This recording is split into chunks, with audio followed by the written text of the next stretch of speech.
last lecture, I started with the occupational health. Just I discussed what are the 3 aims of occupational health. Then the occupational environment, man and machine, man and man. Then I discussed the occupational hazards. I have discussed only the physical.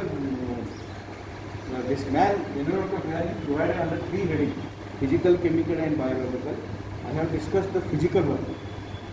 So in physical, what we discussed is heat, cold, noise, light, radiation. These 5 things we discussed, and I have discussed this.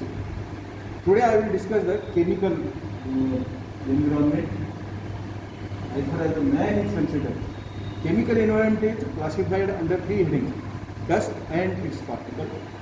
Number 2 is gases, and third is ingestion, means something is ingested, swallowed. So dust and its particle. The dust having the diameter of 5 micron or less than 5 micron, they are directly inhaled from our nose because they are filtered to the nasal hairs and they directly enter into the alveoli. So if that dust contains some biological agent or a bacilli, that bacilli can be deposited directly into the lung alveoli and infection can start. So dust whose diameter is 5 or less than 5 micron, they are directly inhaled. But the dust whose diameter is more than 10 micron, 10 or 10 micron, they are filtered by our nasal hair. So it is a natural protection. So this is number 1. So what are the diseases which can occur because of inhalation of this dust?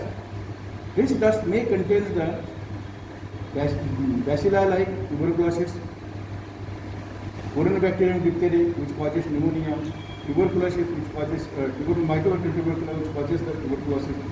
So person may suffer from the tuberculosis, person may suffer from the pneumonia. So this is about the dust. The bacilli, apart from the bacilli, second is after dust is the first, second is the chemical agents. The chemical agents can be inhaled in the form of gases. Suppose a gas like carbon dioxide, carbon monoxide, if they are inhaled,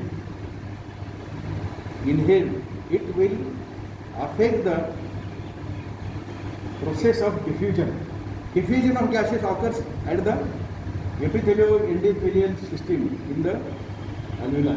Means on one side there is epithelial layer, on another side there is a endothelial layer. So there occurs the diffusion of gases along this epithelial-endothelial layer. Means oxygen goes inside, gets attached to the RBCs and circulated into the throughout the body through the circulation, and carbon dioxide is taken away and they are exhaled. So this diffusion of gases, during diffusion of gases, carbon dioxide is exhaled out. Third is, along with these chemicals, sometimes patient may inhale the particles, less particles. If the person or this labor is working in the cane factory or in a sugar factory or in a sand factory or in a field, he may inhale the, if person is working in the sand factory, the person may inhale the silicon, small particles of silicon having the diameter of less than 5 micron, producing the disease called as silicosis. If the person inhales the cane particles, it causes bagasosis. If the person is working in the sugar factory, person will inhale the small particles of sugar and it will cause the bacinosis. So anthracosis, silicosis, bagasosis, bacinosis, all these are given the tobacco particles. Inhalation of the tobacco particles, inhalation of the particles may cause the tuberculosis. All these 5 things, silicosis, asbestosis, bacinosis, bagasosis, and anthracosis. All these 5 things are combined under the heading called as pneumoconiosis. Pneumoconiosis, short note is asked sometimes on pneumoconiosis. Maybe in medicine or community medicine, you may get the short note on this pneumoconiosis. So if the farmer is working in the field, the small particles of grass, they are inhaled, and it causes the lung infection of the lung, called as haze fever. So this disease can be seen in farmers. So number 1 is dust particles, then what we call as this pneumoconiosis, causing the things which are causing the pneumoconiosis. So after the chemical comes the what is called as, so first is physical, second is chemical, third is bacteria. So all types of bacteria, fungi, protozoa, they can be inhaled and they can cause the inhaled or ingested, and they can cause the disease according to whatever the bacilla has been ingested by the person. So this is all about the man. Then in man and machine, what happens is, in man and machine environment, there may, if there is a regular service of that machine is not regularly done, the accidents can occur. The worker, person who is working in the factory, may lose his finger, hand, or he may suffer with the head injury, or he may lose the leg. So these accidents can be avoided by regular servicing of the machine. 8 hours duty is given so that person can have the full-fledged efficiency during working. So that person cannot become fatigued while working. If the person becomes fatigued, overwork, overtime is done, more chance of accidents. Third is man and man. This I have discussed yesterday. Now today's topic is occupational hazards. Means if the person is working in this factory, what types of occupational hazards can occur?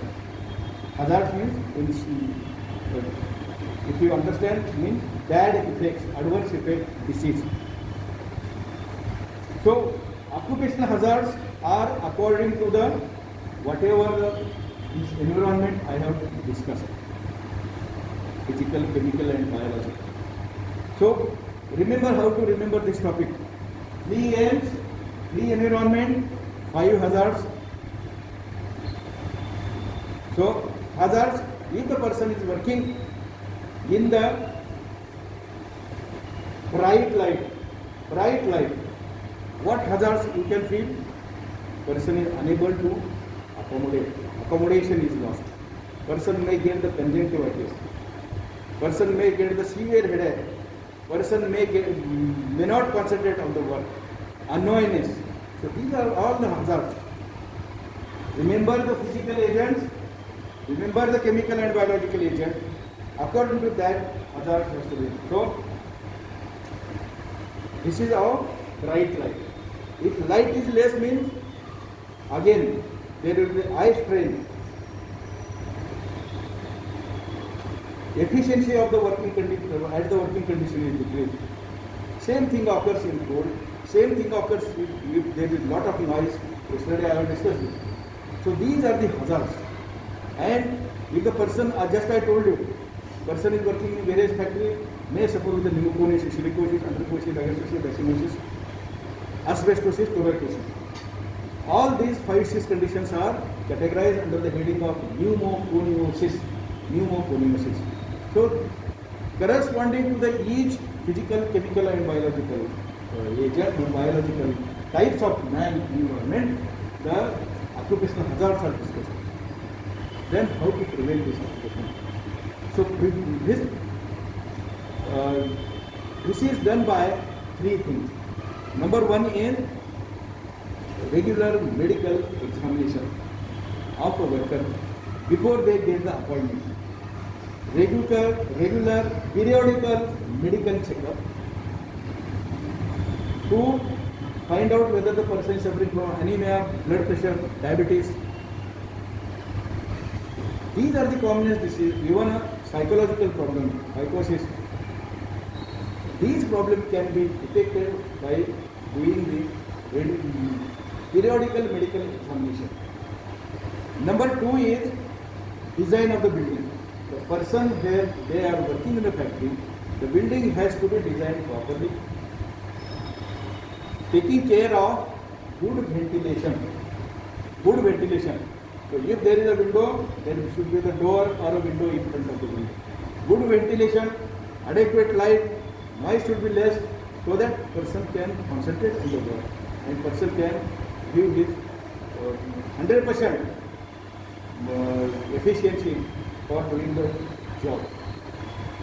So first is, I told you, periodic medical examination. Second is building design, and third is legislative measures. Legislative means what law says. There are 2 laws which are discussed as far as this prevention of this disease is considered. Number 1 is the Factory Act 1948, and number 2 is ESIS Act 1948. So this I will discuss next tomorrow.